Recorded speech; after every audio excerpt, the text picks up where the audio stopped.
Hello everyone and welcome to my channel. This is M.A. Rohi. Today we will discuss about Preamble of the Constitution Part 4. आज हम लोग संविधान की प्रस्तावना के कुछ इम्पॉर्टेंट फैक्ट्स के बारे में डिटेल से डिस्कस करेंगे। तो चलिए हम लोग डिस्कस करते हैं। सबसे पहले हम लोग केसेस के बारे में देख लेते हैं। One of the controversies about the preamble is as to whether it is a part of the constitution और नॉट। ठीक है, एक कंट्रोवर्सी रहा, एक विवादित रहा कि प्रियम्बल कॉन्स्टिट्यूशन का पार्ट है या नहीं है। ठीक है, तो हम लोग डिटेल से डिस्कस कर लेते हैं। फर्स्ट केस देखते हैं, बेरुबारी यूनियन केस 1960। ठीक है, इसमें सुप्रीम कोर्ट ने क्या जजमेंट दिया उसके बारे में हम लोग डिस्कस कर लेते हैं। Supreme court said that preamble is not a part of the constitution. ठीक है, इसमें उन्होंने कहा कि प्रियम्बल कॉन्स्टिट्यूशन का पार्ट नहीं है। ठीक है, उसके बाद हम लोग देखते हैं second, Keshavananda Bharati versus State of Kerala 1973। ठीक है, इसमें क्या जजमेंट दिया वो देख लेते हैं। The supreme court rejected the earlier opinion, यानी बेरुबारी यूनियन केस में जो जजमेंट दिया था उसको रिजेक्ट कर दिया। ठीक है, रिजेक्ट करने के बाद सुप्रीम कोर्ट ने कहा said that preamble is a part of the constitution, और सुप्रीम कोर्ट ने कह दिया कि जो प्रियम्बल है वो संविधान का एक पार्ट है। ठीक है, इसी में जजों की संख्या जो थी 13।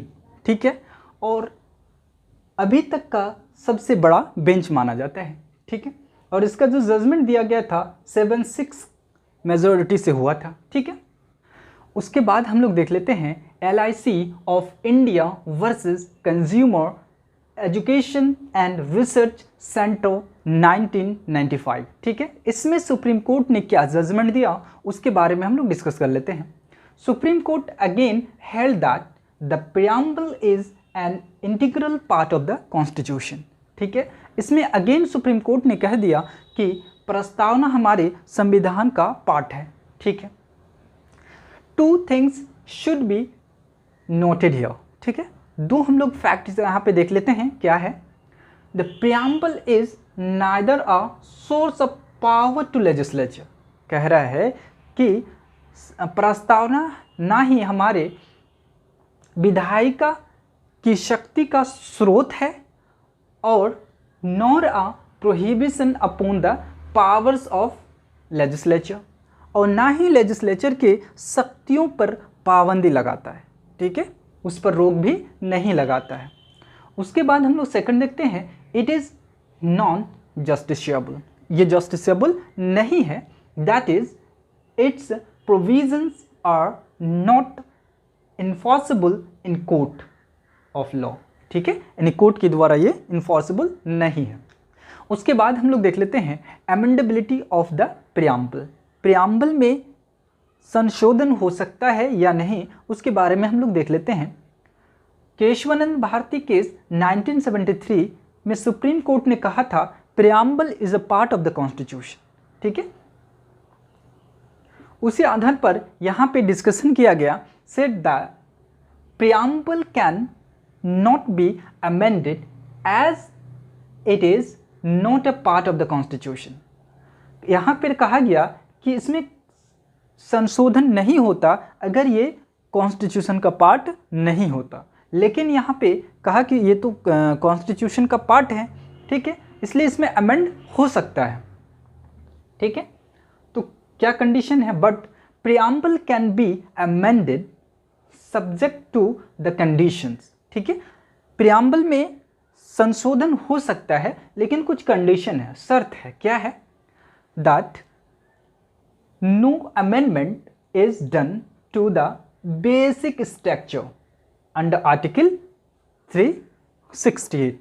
ठीक है, यानी इसके बेसिक स्ट्रक्चर पर जो है संशोधन नहीं किया जा सकता है, उसके अलावा इसमें संशोधन किया जा सकता है अंडर आर्टिकल 368 में। ठीक है, लेकिन बेसिक हमारा जो ढांचा है प्रियम्बल का उस पर हानि नहीं होना चाहिए। ठीक है, उसके बाद नोट हम लोग देखते हैं, the preamble has been amended only once so far.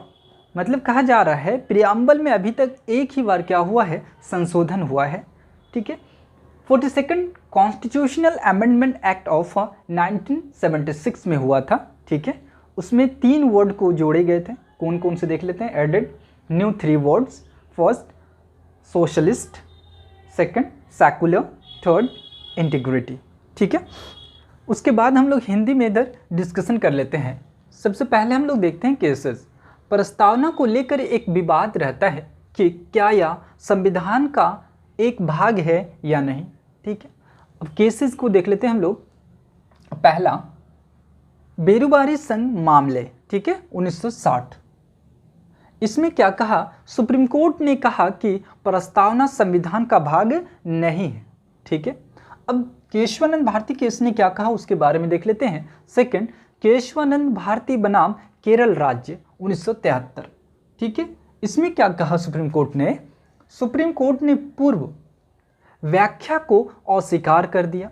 मतलब जो बेरुबारी संघ मामले में कहा था कि प्रियम्बल जो है पार्ट नहीं है कॉन्स्टिट्यूशन का, उसको क्या किया इन्होंने, रिजेक्ट कर दिया, अस्वीकार कर दिया। ठीक है, उसके बाद कहा प्रस्तावना संविधान का भाग है।